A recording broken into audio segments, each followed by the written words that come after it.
கர்த்தருடைய நாமம் மகிமைப்படுவதாக. சகோதரிகளின் கால தியான வேளையில் உங்களை சந்திப்பதில் நான் மிக்க மகிழ்ச்சி அடைகிறேன். இன்றைக்கு ஒரு ஸ்திரியை குறித்து நான் சிந்திக்கலாம். அவங்களுடைய பெயர் சாராள். சாராள் எல்லா பேர்த்துக்குமே நன்றாகவே தெரியும். அவங்களை குறித்து நாமும் கூட இன்றைக்கி சிந்திக்கலாம். சாராள் என்ற பெயருக்கு முன்னதாக சாரா என்கிற பெயர் இவங்களுக்கு இருந்தது. இந்த சாரா என்கிற பெயரை தேவன் சாராள் என்று மாற்றி வைத்தார். சாராள் என்றால் இளவரசி என்று பொருள். சாராள் என்றால் ஜாதிகளுக்கு தாயானவள். சாராளுடைய தகப்பன் பெயர் தேராகு. சாராளுடைய கணவன் பெயர் ஆபிரகாமு. ஆதியாகமம் 12ஆம் அதிகாரம் 11ஆம் வசனத்தை நாம் வாசிப்போம். அவன் எகிப்துக்கு சமீபமாய் வந்தபோது தன் மனைவி சாராவை பார்த்து, நீ பார்வைக்கு அழகுள்ள ஸ்திரீ என்று அறிவேன். ஆபிரகாம் சாராளை பார்த்து 65 வயசில் கூட அழகுள்ள ஸ்திரீ என்று சொல்லக்கூடிய இடத்தை அவங்க பிடிச்சிருக்காங்க. 65 வயதில் கூட சாராள் அழகுள்ளவங்களாக இருக்காங்க. அது மாத்திரம் இல்லை, சாராள் ரொம்ப வருஷம் குழந்தை இல்லாமல் இருக்கிறாங்க. தேவனுடைய கண்களில் சாராளுக்கு தயவு கிடச்சி ஒரு குழந்தையை பெறக்கூடியவங்களாக இருக்காங்க. அதே ஆதியாகமம் 17ஆம் வசனம் 16, நான் அவளை ஆசீர்வதித்து அவளாலே உனக்கு ஒரு குமாரனையும் தருவேன். அவள் ஜாதிகளுக்கு தாயாகவும் அவளாலே ஜாதிகளின் ராஜாக்கள் உண்டாகவும் அவளை ஆசீர்வதிப்பேன் என்றார். தேவன் ஆபிரகாமிடத்தில் சொல்லும் பொழுது, சாராளை பற்றி சொல்லும்போது, சாராளை நான் ஆசீர்வதிப்பேன், சாராளுக்கு ஒரு குமாரனை தருவேன், சாராள் ஜாதிகளுக்கு தாயாக வைப்பேன், சாராளால் ராஜாக்கள் தோன்றுவார்கள் என்று சொல்லி ஆண்டவர் ஆசீர்வதிக்கிறார். கர்த்தரால் ஆகாத காரியம் ஒன்றுமில்லை. அப்படியாக இந்த சாராள் குழந்தையை பெற்று எடுக்கும் பொழுது 90 வயது உள்ளவங்களாக இருக்காங்க. சாராளுடைய மகன் பெயர் ஈசாக்கு.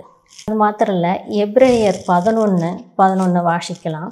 விசுவாசத்தினாலே சாராள் வாக்குத்தத்தம் பண்ணினவர் உண்மையுள்ளவர் என்று எண்ணி கர்ப்பம் தரிக்க பலனடைந்து வயது சென்றவளாயிருந்தும் பிள்ளை பெற்றாள்.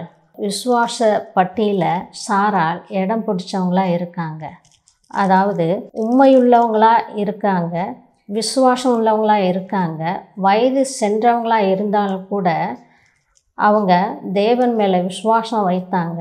தேவன் மேலே விசுவாசம் வைத்தனால அவங்களுக்கு வயது சென்றவங்களாக இருந்தாலும் கூட ஒரு குழந்தைய பெறக்கூடியவங்களாக இருக்காங்கன்னு சொல்லி அப்போஸ்தலனாகிய பவுல் அவங்கள அப்படியாக சொல்லுகிறார். இன்றைக்கு நிறைய பேர் குழந்தை இல்லாமல் இருக்கும் பொழுது சோர்ந்து போகிறாங்க, விசுவாசம் இல்லாமல் இருக்கிறாங்க. இவங்க இந்த சாராளை பற்றி பார்க்கும் பொழுது இவங்க 90 வயசில் கூட ஒரு குழந்தையை பெற்றெடுக்கக்கூடிய தாயாக இருக்கிறாங்கன்னு சொல்லி இவங்களும் சாராளை போல தேவனிடத்தில் விசுவாசம் வைக்கும் பொழுது இப்படிப்பட்ட ஆசீர்வாதத்தை அவங்களும் பெறக்கூடியவங்களாக இருக்கிறாங்க.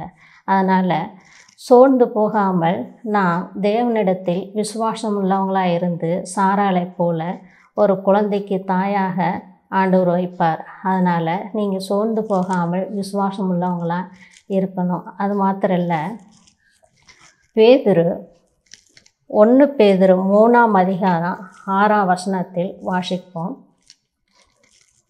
அந்தபடியே சாராள் ஆபிரகாமே ஆண்டவன் என்று சொல்லி அவனுக்கு கீழ்ப்படிந்து இருந்தால் நீங்கள் நன்மை செய்து ஒரு ஆபத்துக்கும் பயப்படாது இருந்தீர்களானால் அவளுக்கு பிள்ளைகளாய் இருப்பீர்கள்.